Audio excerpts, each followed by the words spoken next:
Hey, welcome back to the channel. If you're new here, my name is Liz, business coach for women of color. And in today's video, we're going to talk about something very important.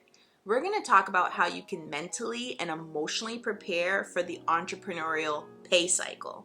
You might be wondering what that is. It's basically the general unpredictability of entrepreneurship, not knowing exactly when or not knowing exactly how your next client is going to come to you. For many of us, we're used to the 9-to-5 pay schedule. We're used to being paid on a very strict time frame, weekly, maybe bi-weekly, maybe even once a month. We just know exactly when we're going to get paid and how much we're going to get paid. And so transitioning into entrepreneurship can be a little tricky because it doesn't quite work that way. So we're going to talk about how you can actually take care of your nervous system as you adjust to this new cycle. So the best way to adjust to this new pay cycle is to actually establish this new pay cycle.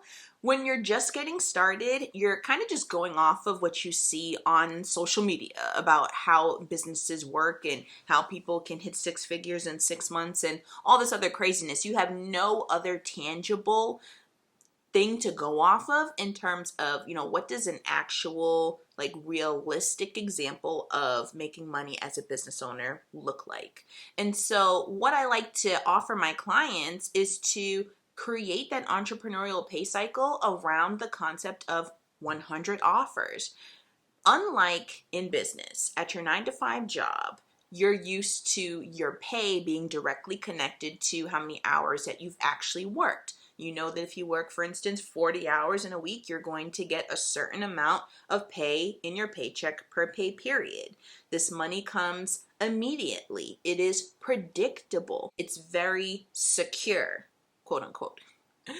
And this also makes it easier to plan financially around this because you know exactly how much money you're going to get by a particular time. You can work your finances around it. So you know exactly how much you can afford to spend on a particular bill or on a particular treat, or even how much you can run up your credit card because you know exactly how much money you're going to get in by a specific time, and you can plan around that. We have this mindset of spend as I receive this cash and then save when I can later in the future. In business, it's actually the complete opposite. So in business, we're thinking long term. We're thinking long term because it takes time for clients to come to us. If you're offering a payment plan for a service that you provide, it takes time for the actual cash versus the sales, like the actual cash money, to come into your bank account. And so there is a bit of long-term planning. It's not quite as immediate as it is with the 9-to-5 job where you just get a dump of cash in your account at a certain pay period. With the entrepreneurial pay cycle, again, I like to tell my clients, plan out your 100 offers. That is your very first pay cycle. So when it comes to finances, you have to think long-term versus short-term. You have to financially plan with this idea of saving first the money that's coming in from your business to then spend later. Ideally, financially speaking, any money that you're bringing into your business, especially during your first 100 offers, you don't want to be spending that immediately. You want to be tucking that away into a savings so that you can then budget it out for yourself later. So as you adjust to this entrepreneurial pay cycle, remember that unpredictability is normal. The uncertainty that comes with business is actually quite normal. In fact, there is no business in the world, even multi-billion-dollar businesses, that can predict exactly when and exactly how all of their clients and customers come to them. What happens is they have collected evidence over time of being in operation and seeing patterns of when people tend to come and when they tend to buy and what they tend to buy. Then they use that pattern to then guess what they think is going to happen in the future. We're doing the exact same thing in our small businesses. Your first 100 offers is your testing period. It's your time to start building up evidence to see, what people are buying, when they typically come.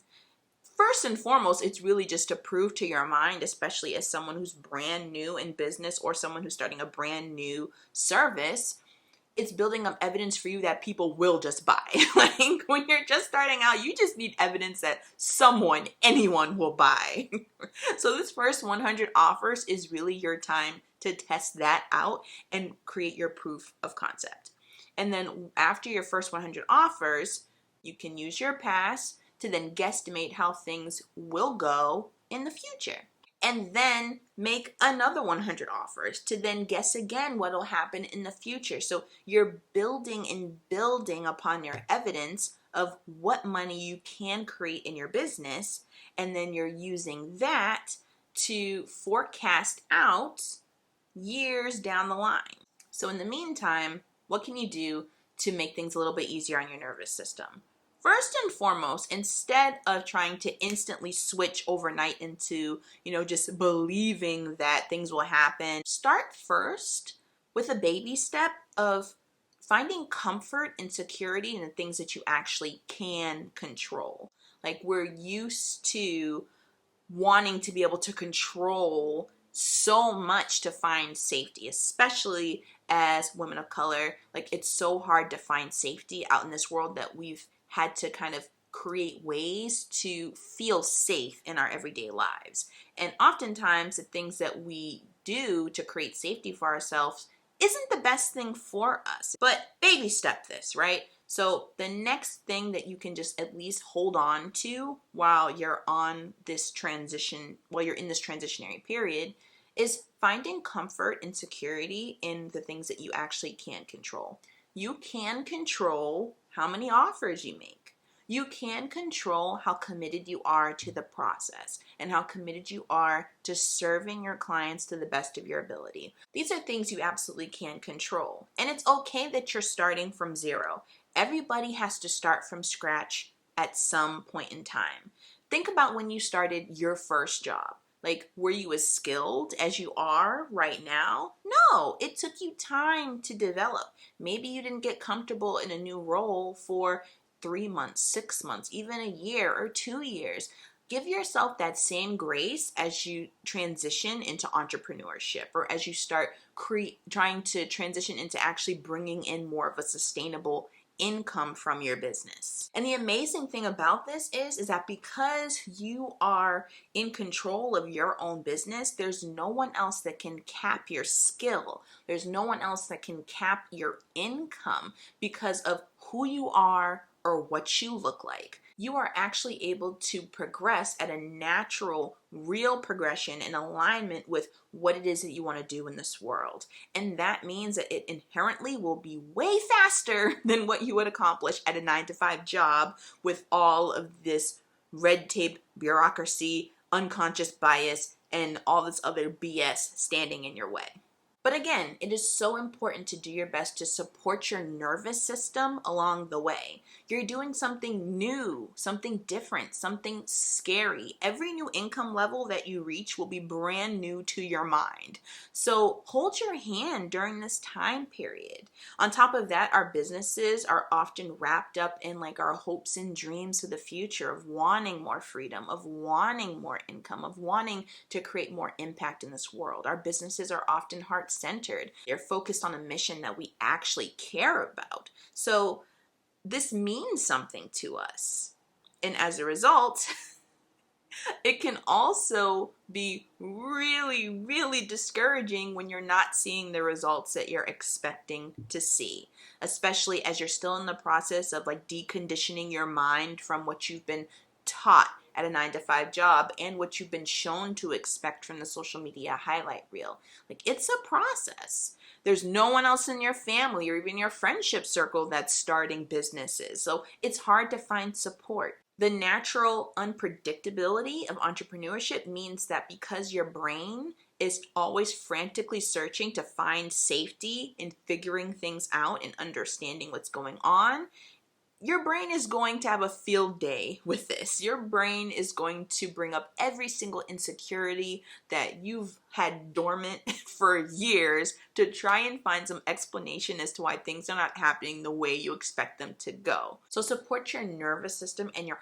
health during this time by making sure that you have a plan that feels good to you, that feels in alignment with your values and what you actually want to do in this world. Make sure that how you're promoting your business actually lights you up.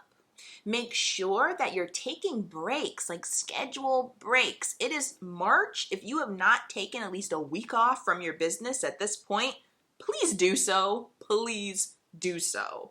Like full on break, like turn off the podcast, get off of Instagram, like stop learning because learning is actively working in your business, okay? So take breaks. Shut your brain off from anything business related, anything related to your work.